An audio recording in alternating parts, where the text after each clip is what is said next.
இன்னைக்கு நம்ம little super stars TV மொபைல்னு ஸ்கிரீன் அடிக்ஷன்ல முழுகி போகாம ஓடி ஆடி விளையாடி ஹெல்தியாவும் ஷார்ப்பராவும் வளரணும் இல்லையா? 50+ கிட்ஸ் சென்ட்ரிக் அமெனிட்டிஸ்.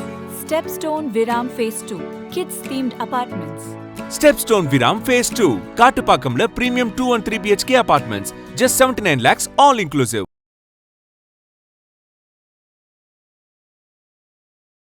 இப்போ கட்டிட்டாங்கன்னா அவர் வந்து லெஃப்டில் ஓலை பனை ஓலை இருக்குதுன்னு சொன்னால் அது வந்து அந்த பனை கால் சீலை கால் அப்படின்னாருன்னா அவருக்கு இந்த கால். ஸோ லெஃப்ட் ரைட்டு அப்படின்னு சொல்லலாம் அவங்களுக்கு தெரியாது, லெஃப்ட் எது ரைட்டு எதுவும் தெரியாது. அப்போது சீலைக்கால் ஓலைக்கால் சீலைக்கால் ஓலைக்கால் அப்படின்னு சொன்னாங்கன்னா அவருக்கு மைண்டில் சீலைக்கால்னா இந்த கால் ஓலைக்கால் இந்த கால்னு சொல்லி அந்த காலை எடுத்து வச்சு அவர் நடப்பார். இப்போ வந்து அவ்வளோ அந்த அதிகார துணியோ இல்லை கட்டுப்படுத்துறதோ இல்லை ஒருத்தரை மிரட்டுறதோலாம் இப்போது சாத்தியமே இல்லை. ஆனால் அதுதான் அந்த அந்த காவல்துறைனா அவங்க கட்டுப்படுத்துவாங்க, அவங்க ஒரு அதிகார துணியில் இருப்பாங்க, மென்டாலிட்டி மக்கள் மத்தியில் அப்படியே பதிஞ்சிருச்சு. ஸோ அப்படி இருக்கும்பொழுது என்ன ஆகுனா எப்படி அவங்க வந்து எப்படி ஃப்ரெண்ட்லியாக பார்ப்பாங்க, அவங்க பார்க்கும்போதே ஒரு விரோதியாக தான் பார்ப்பாங்க. அதுவும் இல்லாமல் நம்மளும் வந்து அதுக்கப்புறமா நாளடைவில் கொஞ்சம் கொஞ்சமாக சுதந்திரம் அடைஞ்ச பிறகு கூட போலீஸை வந்து ஒரு பிரம்மாண்டமான ஒரு துறையாக தான் நம்ம காட்டுறோம் மக்கள் மத்தியில். எப்படி சொல்கிறது, அது உதாரணம் இப்போ குழந்தைக்கு சாப்பாடு ஊட்டின்னு இருப்பாங்க, உங்களே அப்படி சொல்லி தான் வளர்த்துருப்பாங்க நிறையா. இல்லை நம்ம நண்பர்கள் செய்கிறதோ ஒரு சில தவறான செயல்லாம் இருக்கும். அதாவது வந்து தேவையே இல்லாமல் சம்மந்தமே இல்லாமல் ஒரு பப்ளிக்கை தொந்தரவு கொடுக்கறது, பப்ளிக் மத்தியில் வந்து இவருடைய இதை மறந்து, அதாவது காவல்துறைனா எவ்வளோ ஒரு புனிதமான துறை, இப்படிப்பட்ட ஒரு இது அப்படின்றத இவர் உணரவே மாட்டார். ஏன்னா நான் ஏற்கனவே நிறைய இன்டர்வியூவில் சொல்லியிருக்கேன், காவல்துறையில் இருக்கிறோம் காக்கி சொக்கை போடுறோம் அப்படின்னு சொன்னால் கடவுளுடைய ஒரு கிருபை இல்லாமல் அந்த அந்த டிபார்ட்மெண்ட்டில் வர முடியாது. நான் வேலை செஞ்ச இடத்துலலாம் பார்த்தீங்கன்னா பெட்டிஷனை கொடுக்கறதுக்காக நிறைய பேர் வெளியில் வெயிட் பண்ணுவாங்க. எனக்கு 1 மணிக்கு டியூட்டியாக இருக்கும், வெளியில் வெயிட் பண்ணுவாங்க. உள்ளே இன்னொருத்தர் இருப்பார், காலையில் 7 மணிலேருந்து வந்து 1 மணி வரைக்கும் வேலை செய்கிற சப் இன்ஸ்பெக்டர் இன்னொருத்தர் உள்ளே வேலை செஞ்சுருப்பார். அவர்கிட்ட கொடுக்கலாமே அப்படின்னு கூட கேட்பாங்க யாராவது, ஏங்க இவ்வளோ நின்றுக்கிறீங்க கொடுக்க வேண்டியது தானே. நான் இல்லை சார் 1 மணிக்கு தான் ஜோதி சார் டியூட்டின்னு சொல்கிறாங்க, ஏன் அவர்கிட்ட தான் கொடுக்கணுமா? அதிகாரிங்க சில நேரத்தில் உள்ளே வரும்போது கேட்பாங்க. இல்லை சார் கொஞ்சம் நியாயமாக விசாரிப்பார் சார், ஒரு காசெல்லாம் எதிர்பார்க்க மாட்டார் சார், ஒரு நியாயமாக விசாரிப்பார், தன்மையாக விசாரிப்பார். அவர்கிட்ட போனால் ஒரு நியாயம் கிடைக்கும், எங்களுக்கு ஒரு நிவாரணம் கிடைக்கும்ன்ற நம்பிக்கை வரணும். பேரும் அல்லம்படி 6 முதல் 60% வரை ஆடி தள்ளுபடியுடன் super Saravana stores, Chennai, Madurai, Kovai. Fine time lifestyle நேயர்களுக்கு வணக்கம். இன்னைக்கு நம்ம கூட காவல்துறையை சேர்ந்த கவிஞர் VA ஜோதி சார் இணைஞ்சிருக்காங்க. வணக்கம் சார். வணக்கம். வணக்கம். ஓகே சார், இப்போ வந்து எத்தனையோ துறைகள் வந்து இருக்கு, அதுல வந்து ரொம்பவே முக்கியமான துறை என்னன்னா வந்து காவல்துறை. அது வந்து நம்ம எல்லாருக்குமே தெரியும், அவங்க தான் வந்து மக்களுடைய சேஃப்டிக்காகவோ 24 மணி நேரமோ வேலை செய்யற ஒரு துறையா இருக்காங்க. இருந்தாலுமே வந்து மக்கள் மத்தியில வந்து காவல்துறை மேல ஒரு தனி கோபமோ வெறுப்போ அதிருப்தியோ இருக்குன்னு தான் நம்ம வந்து கண்டிப்பா சொல்லி ஆகணும். ஸோ இதுக்கான காரணம் என்ன நினைக்கிறீங்க சார்? அதாவது கொஞ்சமாக அதிருப்தி இல்லைம்மா, நிறையவே இருக்குது. அதாவது பொதுவாக வந்து காவல்துறை மேலே வந்து பொதுமக்களுக்கு ஒரு ஒரு மாதிரியான வெறுப்புணர்ச்சியும் ஒரு நட்பு ரீதியாக இல்லாத ஒரு இதுதான் நிலவுது நாட்டில் இல்லையா? நான் கூட நிறைய இடத்துல வந்து எல்லாம் என்ன சொல்கிறோம், காவல்துறை உங்கள் நண்பன் அப்படின்லாம் வந்து நம்ம எழுதி வைக்கிறோம், நம்ம விளம்பரப்படுத்துகிறோம். ஸோ அதெல்லாம் வந்து அந்த விளம்பரத்தோடு அந்த இப்போ எழுதுறதோடு தான் நிற்கிற வழி, அதையும் தாண்டி மக்கள் மத்தியில் போகிறதே இல்லை. எந்த ஒரு பொதுமக்களும் வந்து போலீஸை வந்து ஒரு ஃப்ரெண்ட்லியாக பார்க்குறதே இல்லை. எல்லாமே வந்து ஒரு ஒரு மாதிரியாக தான் பார்க்குறாங்க. அது காவல்துறையே கட்டாயமாக வந்து ஒரு எதிரியாக தான் பார்க்குறாங்க. நம்ம என்னதான் நண்பன் அப்படின்னு சொன்னாலும் அவங்க வந்து நம்மளை அப்படி பார்க்குறது இல்லை. ஆனால் கஷ்டப்படுறோம், உழைக்கிறோம், நிறைய 24 மணி நேரம் நீங்கள் சொன்ன மாதிரி 24 மணி நேரம் வேலை செய்யக்கூடிய டிபார்ட்மெண்ட்டு, நிறைய சிரமங்களை சந்திக்கக்கூடிய ஒரு துறை. அப்படி இருந்தும் வந்து மக்கள் மத்தியில் அதிருப்தி இருக்க தானே செய்யுது. அது நல்ல ஒரு சூப்பரான கண்டென்ட்டு, நல்ல கொஸ்டின்னு. காரணம் வந்து முதல்லேருந்து பேசிக்கலாகவே ஃபண்டமெண்டல்லேருந்து நம்ம வந்தால் தான் அது தெரியும். ஆமாம், கண்டிப்பாக. அதாவது கிட்டத்தட்ட இந்த காவல்துறை உருவானது, இந்த இப்போ இந்த போலீஸ் அப்படின்னா அது எப்போ உருவாயிருக்கும் இல்லையா? ஆமா. அது ஏதோ ஒரு கட்டத்தில் அது ஒரு அந்த அமைப்பை உருவாக்கியிருப்பாங்க இல்லையா. ஸோ 1827ன்ற மாதிரி எனக்கு ஞாபகம்.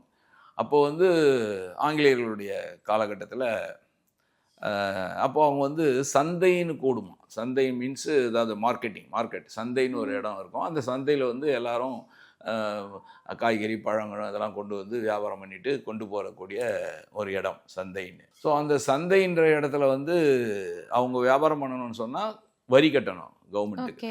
ஏன்னா இப்போ ஆங்கிலேயர் காலத்தில் வந்து எல்லாம் நம்ம டைலாக் கூட வருது இல்லை, வீரபாண்டிய கூட நான் ஏன் வரி கொடுக்கணும் போனோம் வரணும் டைலாக் பேசினார்ன்ற மாதிரி நம்ம கேள்விப்படுறோம் இல்லையா. ஸோ அது மாதிரி வரி வந்து எல்லாரும் கொடுக்கணுன்றது அந்த காலத்தில் வந்து ஒரு கட்டாயமாக்கப்பட்ட ஒரு விஷயம். அப்போ வெள்ளைக்காரர்கள் ஆங்கிலேயர்கள் ஆட்சி செய்கிற அந்த காலகட்டத்தில் வந்து அந்த மாதிரி அந்த கடைக்காரர்கள்கிட்ட வரி வசூலிக்கணும். ஓகே. ஸோ அது வந்து அவங்கக்கிட்ட வந்து எப்படி மிரட்டி வாங்குற மாதிரி, அதாவதுன்னா அவங்கள ஒரு அதிகார துணி இருந்தால் தான் அவங்க கொடுப்பாங்க. ஆமாம். அவங்க வந்து சில பேர் அதை ஏமாற்றிட்டு போயிடுறது, கொடுக்காமல் போயிடுறது, இப்படியெல்லாம் ஒரு சூழ்நிலை அங்கே இருக்கும்பொழுது அவங்கள வந்து அந்த வரியை வசூலிக்கிறது அரசாங்கத்துக்கு தான், அரசாங்கத்துக்கு வரி வசூலிக்கணும்.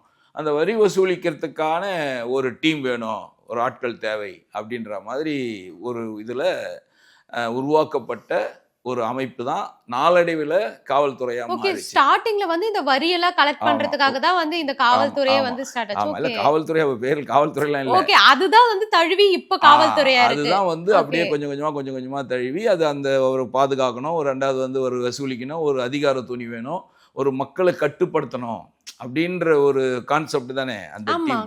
ஸோ அதுதான் அப்படியே நாளடைவில் உருமாறி ஒரு காவல்துறை அப்படின்ற மாதிரி வந்ததா ஹிஸ்ட்ரி வரலாறு. அதை நம்ம சொல்லலை, ஹிஸ்ட்ரியில் இருக்குது. அப்படி இருக்கிற பட்சத்தில் அவங்க ஆங்கிலேய அந்த காலத்தில் வந்து எப்படி அவங்க செலக்ட் பண்ணணும் இல்லையா. அப்போ அதுக்கு செலக்ட் பண்ணோன்னா எப்படி இருக்கணும், ஒரு நல்ல பாகுபலி மாதிரி ஆளு மத்தவங்களை வந்து காப்பாற்றணும்னா அதுக்கேற்ற மாதிரியான ஃபிட்டா இருக்கணும் இல்லையா. ஸோ அப்படி இருந்தால் தானே முடியும்.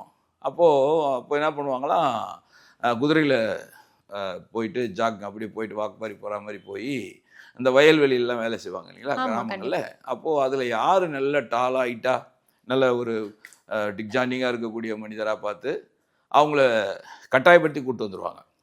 அவங்க விருப்பம் இல்லாமல் கட்டாயப்படுத்தி கூப்பிட்டு வந்துடுவாங்க. ஏன்னா அடிமைத்தனமாக தானே வாழணும். அவங்களுடைய ஆட்சி காலத்தில் வந்து சுதந்திரம் இல்லாத காலகட்டத்தில் அடிமையில் சொன்னால் செஞ்சுதான் ஆகணும். ஸோ அப்போ வந்து அவங்கள கூப்பிட்டு வந்து கம்பல் பண்ணி கூப்பிட்டு வந்துடுவாங்கன்னு சொல்கிறாங்க. கூப்பிட்டு வந்து அப்போது இதுக்கு வந்து ஒரு டிசிப்ளின் இருக்கணும். அந்த இதுக்கு வந்து ஒரு அமைப்புனா அது ஒரு டீசெண்டாக இருக்கணும், டிசிப்ளினாக இருக்கணும். இவன் வந்து ஒரு கரெக்டாக இருந்தால் தான் அவன் இவனை பார்த்து பயப்படுவான் அப்படின்றதுக்காக இவங்களுக்கு வந்து ஒரு சின்ன ட்ரைனிங். அப்போ அந்த ட்ரைனிங்கிறது வந்து அவர் எல்லாமே எழுத படிக்க தெரியாதவங்க அப்போ அந்த காலகட்டத்தில்.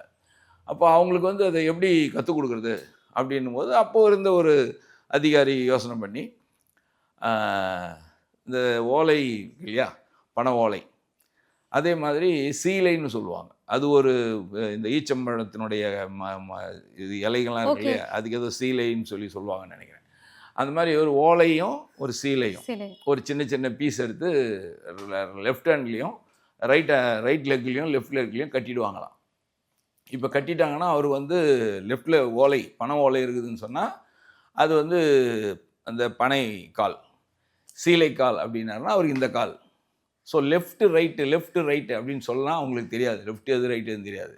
அப்போது சீலைக்கால் ஓலைக்கால் அப்படின்னு சொன்னாங்கன்னா அவருக்கு மைண்டில் சீலைக்கால்னா இந்த கால், ஓலைக்கால்னா இந்த கால்னு சொல்லி அந்த காலை எடுத்து வச்சு அவர் நடப்பார். அதே மாதிரி சீலைக்காலை ஓலைக்காலோட சேருங்க, ஓலைக்காலை விலக்கி வைங்க அப்படின்னா அட்டென்ஷன், ஸ்டாண்டர்ட் அட்டென்ஷனுங்கிறத வந்து அந்த ஓலையை வச்சு தான் அவங்க காலை மென்ஷன் பண்ணி அப்படி சொல்லி கொடுத்துருக்காங்க. இப்படி தான் வந்து இதெல்லாம் ஸ்டார்ட் ஆச்சு. ஆமாம், இப்படி தான் வந்து அது ஸ்டார்ட் ஆச்சு. ஸோ அப்போது அதுலேருந்து அப்படியே வழியாக வருது. அதுக்கப்புறமா வந்து அப்போது அவங்களுக்கு என்ன ஆகும்னா அதுலேருந்து வந்த தானே அது அந்த அமைப்பிலேருந்து வந்தவங்களுக்கெல்லாம் அந்த அதிகார துணியே இருந்தது இல்லையா, மிரட்டுறது, அவர் கட்டுப்படுத்தி வைக்கிறது. ஸோ இப்படியே தான் அந்த துறை வளர்ந்து வருது. அதுக்கப்புறம் நாளடைவில் வந்து உங்களுக்கு எல்லாமே வந்துருச்சுன்னு வச்சுங்க. அதுக்கப்புறம் வந்து மனித உரிமைகள் இப்போல்லாம் வந்து நம்ம ஜனநாயக நாடாகி போச்சு, சுதந்திரம் வந்துச்சு, மனித உரிமைகள் வந்துருச்சு, ஏகப்பட்ட விஷயங்கள் வந்துருச்சு. இப்போ வந்து அவ்வளோ அந்த அதிகார துணியோ இல்லை கட்டுப்படுத்துறதோ இல்லை ஒருத்தரை மிரட்டுறதோலாம் இப்போது சாத்தியமே இல்லை. ஆனால் அதுதான் அந்த அந்த காவல்துறைனா அவங்க கட்டுப்படுத்துவாங்க, அவங்க ஒரு அதிகார துணியில் இருப்பாங்க அப்படின்ற மென்டாலிட்டி வந்து மென்டாலிட்டி மக்களுக்கு மக்கள் வந்து மத்தியில் வந்துருச்சு. அப்படியே பதிஞ்சிருச்சு. ஓகே. ஸோ அப்படி இருக்கும்பொழுது என்ன ஆகுனா, எப்படி அவங்க வந்து எப்படி ஃப்ரெண்ட்லியாக பார்ப்பாங்க, அவங்க பார்க்கும்போதே ஒரு விரோதியாக தான் பார்ப்பாங்க. அதுவும் இல்லாமல் நம்மளும் வந்து அதுக்கப்புறமா நாளடைவில் கொஞ்சம் கொஞ்சமாக சுதந்திரம் அடைஞ்ச பிறகு கூட போலீஸை வந்து ஒரு பிரம்மாண்டமான ஒரு துறையாக தான் நம்ம காட்டுறோம் ஆமா. மக்கள் மத்தியில். எப்படி சொல்கிறது, அது உதாரணம் இப்போ குழந்தைக்கு சாப்பாடு ஊட்டின்னு இருப்பாங்க இல்லையா, போலீஸ் கிட்ட புடிச்சு கொடுத்துருவேன். இப்போ உங்களே அப்படி சொல்லி தான் வளர்த்துருப்பாங்க நிறையா இல்லை. ஆனால் இப்போ தைரியமாக உட்காந்து பேசின்னு இருக்கிறீங்க. ஆனால் குழந்தையா போய் பயந்துருப்பீங்க இல்லையா. அப்பார் ஏதோ போலீஸ்காரர் இருப்பார், போலீஸ்கார்ட்ட பிடிச்சி கொடுத்துருவேன், ஒழுங்காக சாப்பிட்டுனா குழந்தை கடற்கன்னு சாப்பிட்றோம். ஆமா. போலீஸ்னா ஒரு பயம். ஆமா, போலீஸ்னா பயந்தாவிட அவங்களே வந்து கொஞ்சம் ஃபிட்டா அந்த மாதிரி இருக்குது, ஒரு கம்பீரமா அப்படி இருக்கிறதுனால நமக்கே வந்து யாராச்சும் அப்படி இருக்கிறத பார்த்தா ஒரு தயக்கம் வரும் இல்லையா. அந்த அந்த யூனிஃபார்மு மாதிரி. அதெல்லாம் ஆமா. இதுக்காகவே சில பேர்லாம் மீசெல்லாம் பெருசாக வச்சுக்குவாங்க போலீஸில். அப்போது ஒரு பார்த்தாலே ஒரு பயம் வரணும் அப்படின்ற மாதிரியான ஒரு தோற்றத்தை அவங்களே உருவாக்கிடுறாங்க அந்த யூனிஃபார்மு அதெல்லாம் சேர்ந்து. ஆனால் உள்ளுக்குள்ளே யாரும் வந்து மிரட்டுறதோ உருட்டுறதோ இல்லை. பட் இருந்தாலும் போலீஸ்னா ஒரு அவங்க வந்து ஒரு கடுமையானவங்க, அவங்க வந்து பயங்கரமானவங்க அப்படின்றத கொஞ்சம் கொஞ்சமாக குழந்தைங்க கிட்ட அப்படியே மக்கள் மத்தியில் அப்படியே பதிவு வச்சுனே வந்துட்டோம். சரி, அப்படியே வளர்ந்து வரும்பொழுது அவங்க செய்கிற வேலையும் வந்து என்ன ஆகிடுதுன்னா, இப்போ தாசில்தார் ஆஃபீஸ் போகிறாங்க, கவர்மெண்ட் ஆஃபீஸ்னு வச்சுக்காங்க. அங்கே போகிறாரு, அங்கே அவருக்கு சரியான முறையில் அணுகுமுறை இல்லை, அவர் கேட்டது அங்கே கிடைக்கலன்னா அவர் அதோடு வந்துடுறாரு. அந்த பாதிப்பு அதோடு முடிஞ்சிடுது. அந்த துறை மேலே அவருக்கு பெரிய கோபம் இருக்க போகிறதில்ல. இது வந்து எக்ஸாம்பிள் சொல்கிறேன். அதே மாதிரி அரசு துறை எந்த துறையில் போயிட்டு அவர் ஒரு கோரிக்கை வைக்கிறாரு, அந்த கோரிக்கை சரியாக நிறைவேறலை, இல்லை அந்த கோரிக்கை நிராகரிக்கப்படுகிறது அப்படின்னா அவர் அதோட முடிஞ்சிடுது எண்டு. ஆனால் எங்கள் துறையில் பார்த்தீங்கன்னா உங்களுக்கு ஒரு கோரிக்கைனா, அதாவது ஒரு பெட்டிஷன் கொடுக்குறாருன்னா நம்ம வந்து அதை நடவடிக்கை எடுக்கிறோம். ஸோ அப்போ இரு தரப்பில் வந்து யாரோ ஒருத்தருக்கு நம்ம தண்டனை வாங்கி கொடுக்குறோம். இப்போ 2 பேர் அடிச்சுக்கிறான், 2 பேர் சண்டை போடுறான், 2 பேர் பிரச்சனை வருது, ஒரு 2 கூட்டத்துக்கு பிரச்சனை வருது, இல்லை ஒரு வீட்டு தகராறு வருது, இல்லை ஒரு தெருவு தகராறு வருது. எது எப்படி வந்தாலும் நம்ம விசாரணை பண்ணும்பொழுது அதில் யாரோ ஒருத்தர் நியாயமானவங்களாக இருந்தாங்கன்னா அவங்கள நம்ம இது பண்ணுறோம். அவங்களுக்காக நம்ம என்ன பண்ணுறோம், நியாயம் தரணுக்கு தண்டனை வாங்கி கொடுக்குறோம் இல்லையா. அப்போ தண்டனை வாங்கி கொடுக்குறோம் அப்படின்னா ஜெயிலுக்கு அனுப்புறது, இந்த மாதிரியான விஷயங்கள் சட்டப்படி வந்து நம்ம ஜெயிலுக்கு அனுப்புகிறோம். அப்போ என்ன ஆகும்னா அந்த ஒரு சாராருக்கு வந்து போலீஸ் பிடிக்காது தானே. ஆமா, கண்டிப்பா இல்லையா. நம்மளை வந்து அடிச்சாரு, நம்மளை வந்து சொகை பிடிச்சி எடுத்துன்னு போனாரு, ஒருத்தர் பண்றதுனால அது மொத்தமா எல்லா போலீஸ் மேலயும் வந்து அது ஒரு வெறுப்பா மாறிடுதுல்ல சார் மக்களுக்கு. இல்லை ஒருத்தர் பண்ணுறதுன்னு இல்லை, பொதுவாகவே போலீஸ் துறையிலே நான் சொல்ல வரேன். ஒரு 2 தரப்பு வராங்கன்னு சொன்னால் 2 தரப்புமே நம்ம வந்து வாங்க உட்காருங்கன்னு சொல்லி 2 பேருக்குமே காஃபி டீ எல்லாம் கொடுத்து அப்படிங்களா, சண்டை போட்டிங்களா, சரி ரைட் ஓகே இனிமேல் சண்டை போடாமல் இருங்க, ஓகே போங்கன்னு சொல்ல முடியாது. ஆமா. அப்போ அந்த சண்டை எதனால வந்தது, யாரால வந்தது, அதை ஃபர்ஸ்ட் அப்போ வந்து பாதிக்கப்பட்டவர் அதில் யாரு, அதில் நியாயம் யார் பக்கம் இருக்குது, நியாயம் இருக்கிறவரை நம்ம அவருடைய பெட்டிஷனை ரிசீவ் பண்ணி தவறு செஞ்சவர் நம்ம முடிவு பண்ணால் அவருக்கு தண்டனை வாங்கி கொடுக்குறோம்ல. அப்போ ஒரு சாராரை நம்ம ஜெயிலுக்கு அனுப்புகிறோம் கம்பல்சரி. அப்போது ஒரு சாராரை நம்ம ஜெயிலுக்கு அனுப்புகிறோம்னா அந்த ஜெயிலுக்கு போகிறவர் நம்ம மேலே வந்து வெறுப்பாக தான் இருப்பார், போலீஸ் அவருக்கு பிடிக்காது. ஸோ இது வந்து இதான் இப்படி போலீஸை பிடிக்காமல் போகிறதுக்கான காரணங்கள் இதுதான். மற்றபடி ஒரு சில இடங்களில் வந்து நம்ம நண்பர்கள் செய்கிறதோ ஒரு சில தவறான செயல்லாம் இருக்கும். அதாவது வந்து தேவையே இல்லாமல் சம்மந்தமே இல்லாமல் ஒரு பப்ளிக்கை தொந்தரவு கொடுக்கறது, பப்ளிக்கு மத்தியில் வந்து இவருடைய இதை மறந்து, அதாவது காவல்துறைனா எவ்வளோ ஒரு புனிதமான துறை, இப்படிப்பட்ட ஒரு இது அப்படின்றத இவர் உணரவே மாட்டார். ஏன்னா நான் ஏற்கனவே நிறைய இன்டர்வியூவில் சொல்லியிருக்கேன், காவல்துறையில் இருக்கிறோம், காக்கி சொக்கை போடுறோம் அப்படின்னு சொன்னால் கடவுளுடைய ஒரு கிருபை இல்லாமல் அந்த அந்த டிபார்ட்மெண்ட்டில் வர முடியாது. ஏன்னா அந்த ஆசீர்வாதம், அவருடைய ஆசீர்வாதம், கடவுளின் ஆசீர்வாதம் இருக்கிறவங்க மட்டும்தான் அதை சட்டையை போட முடியும். அதுக்கு வந்து நிறைய உதாரணங்கள் இருக்குது. ஏன்னா நிறைய பெரிய இன்ஃப்ளூயன்ஸ் இருந்து அந்த சொக்காயை போட முடியாமையே போனவங்களாம் நிறைய பேர் இருக்காங்க. அதெல்லாம் நிறைய சொல்லிகிட்டே போகலாம். அப்படிப்பட்ட ஒரு துறை ஒன்று. அடுத்தபடியாக ஒரு மனிதனுக்கு வந்து அவனுடைய பிரச்சனையை வந்து ஒன்று கடவுள்கிட்ட போய் முறையிடுவான், கோயிலுக்கு போயிட்டு சொல்லி முறையிடுவான், கடவுளே அப்படின்னு கேட்பான். அதுக்கு அடுத்தபடியாக அவர் வர இடம் எதுனா போலீஸ் ஸ்டேஷன் தான். ஒரு ஒரு ஒரு வெள்ளைத்தாளில் வந்து அவன் வாழ்க்கை பிரச்சனையை எழுதி அவன் பிரச்சனையை அந்த வெள்ளை பேப்பரில் கொட்டி நம்ம கண் முன்னாடி வைப்பான், நம்ம டேபிளில் நம்ம கையில் கொடுக்குறாரு. ஒரு மனிதனுடைய பிரச்சனையை தீர்க்கணும் அப்படின்னும் போது அந்த இடத்துல நம்ம கடவுளுக்கு நிகராக இருக்கிறோம் இல்லையா. ஒரு மனிதனுடைய பிரச்சனையை தீர்க்கணும், அவன் வாழ்க்கையில் நடக்கிற ஒரு பெரிய மனக்கவலைக்காக நம்மக்கிட்ட வராருன்னு சொல்லும்போது அவ்வளோ பெரிய அந்தஸ்து இந்த சொக்கா கொடுத்துருக்குது. ஸோ அதை உணரணும், ஆமா. அதை உணர்ந்து செயல்படணும். ஆமா சார். இப்ப அதே மாதிரி வந்து அவங்க ஒரு பிரச்சனை, ரொம்ப ஒரு பெரிய பிரச்சனை தான் வந்து கம்ப்ளைண்ட் குடுக்க வந்து வருவாங்க. ஆனா நெறைய இடங்கள்ல வந்து அந்த கேஸ் எடுத்துக்காம ரொம்ப நேரத்தை இழுக்கடிக்க வைக்கிறது. சோ இந்த மாதிரியும் நடந்துட்டு தானே சார் இருக்கு. அதனால தான் அந்த வெறுப்பு வர்றது. ஆமா. அதுக்கு தான் இதை சொல்ல வரேன். இப்போது நான் வேலை செஞ்ச இடத்துலலாம் பார்த்தீங்கன்னா பெட்டிஷனை கொடுக்கறதுக்காக நிறைய பேர் வெளியில் வெயிட் பண்ணுவாங்க. ஓகே. எனக்கு 1 மணிக்கு டியூட்டியாக இருக்கும். வெளியில் வெயிட் பண்ணுவாங்க. உள்ளார இன்னொருத்தர் இருப்பார். காலையில் 7 மணிலேருந்து வந்து 1 மணி வரைக்கும் வேலை செய்கிற சப் இன்ஸ்பெக்டர் இன்னொருத்தர் உள்ளே வேலை செஞ்சுருப்பார். அவர்கிட்ட கொடுக்கலாமே அப்படின்னு கூட கேட்பாங்க யாராவது. ஏங்க இவ்வளோ நின்றுக்கிறீங்க, கொடுக்க வேண்டியது தானே? நான் இல்லை சார், 1 மணிக்கு தான் ஜோதி சாருக்கு டியூட்டின்னு சொல்கிறாங்க, ஏன் அவர்கிட்ட தான் கொடுக்கணுமா? அதிகாரிங்க சில நேரத்தில் உள்ளே வரும்போது கேட்பாங்க. ஆமா. இல்லை சார், கொஞ்சம் நியாயமாக விசாரிப்பார் சார், ம். ஒரு காசெல்லாம் எதிர்பார்க்க மாட்டார் சார், ஒரு நியாயமாக விசாரிப்பார், தன்மையாக விசாரிப்பார், அவர்கிட்ட போனால் ஒரு நியாயம் கிடைக்கும், எங்களுக்கு ஒரு நிவாரணம் கிடைக்கும்ன்ற நம்பிக்கை வரணும். அந்த நம்பிக்கையை வாங்குறதுமே வந்து ரொம்ப ரொம்ப பெரிய பெரிய விஷயம், ரொம்ப ஆமா. பெரிய விஷயம். அதுதான் வந்து நிலைக்கும், அதுதான் நிற்கும். நமக்கு கண்டிப்பா. மற்றபடி காசு பணம் ஒருத்தர்கிட்ட வாங்குறதோ போகிறதோ வந்து அதெல்லாம் ஒரு நல்ல பேரும் இருக்காது. இப்போ இன்றைக்கும் நம்ம வந்து எங்கேயாவது நம்ம வேலை செஞ்ச இடங்கள்லாம் நம்ம போனோம்னா நமக்கு இப்போவும் ஒரு மரியாதை இருக்குது. எல்லாம் ஆமா. ஓடி வராங்க, கை கொடுக்குறாங்க, சார் நல்லா இருக்கிறீங்களான்னு கேட்குறாங்க, பிள்ளைங்க எப்படி இருக்குதுன்னு கேட்குறாங்க. ஸோ இதெல்லாம் வந்து பெரிய விஷயம். ஆமா, அதுதான் கண்டிப்பா. வந்து கோடியில், அதுக்கு பல கோடி சமம் அது, இல்லைங்களா? அதே எங்கள் துறையில் இருக்கிறவரே ஒரு சிலர் போகிறாருன்னா வேலை செஞ்ச இடத்துலலாம் என் காது படவே சொல்லியிருக்காங்க. இப்போ நாங்கள் நின்று தானே வச்சு ஒரு ஹோட்டலே சாப்பிட்டுன்னு இருப்பேன், அங்கே அவர் வந்து ஏதாவது பேசி நிற்பார், இல்லை ஹோட்டலில் சாப்பிடல தனிமே நிற்பார். அப்போவே அங்கே இருக்கிறவங்களே வேலை செய்கிறவங்க, அந்த முதலாளி அங்கே இருக்கிறவங்களே வந்து ரொம்ப மோசமாக திட்டுவாங்க. இவெல்லாம் ஒரு மனுஷனா சார், ஒரு மாதிரி ஒரு வல்கரான வேலையெல்லாம் சொல்லுவாங்க. இருக்கும்போது இங்கே நான் டூழியம் சார், நான் அநியாயம் சார் ம். அப்படிம்பாங்க.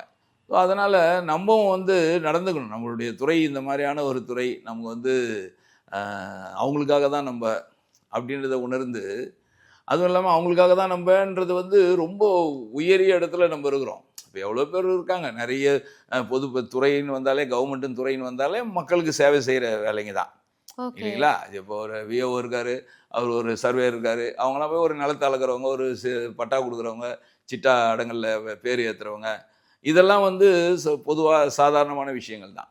ஆனால் காவல்துறையில் வந்து அப்படி இல்லை. அவங்களுடைய லைஃப், வாழ்க்கையை வந்து கண்டிப்பா.